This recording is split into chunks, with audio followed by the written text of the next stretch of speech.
उस लंबी से लंबी छड़ी का माप बताइए जो रखी जा सकती है किसी कमरे में।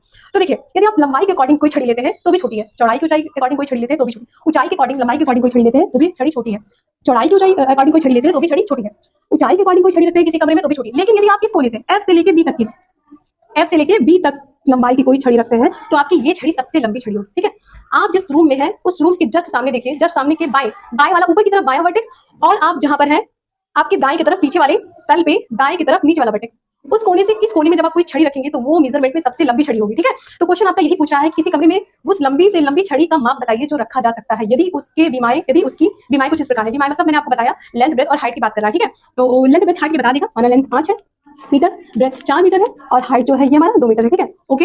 तो छड़ी मतलब डायगोनल, छड़ी का मतलब डायगोनल को हिंदी में विकर्ण कहते हैं। ठीक है, तो घनाभ का विकर्ण का जो सूत्र होता है, घनाभ का विकर्ण मतलब डायगोनल विकर्ण, ये होता है under root L² + B² + H²। यही छड़ी की माप, लंबी से लंबी छड़ी की माप यही होगी किसी कमरे में।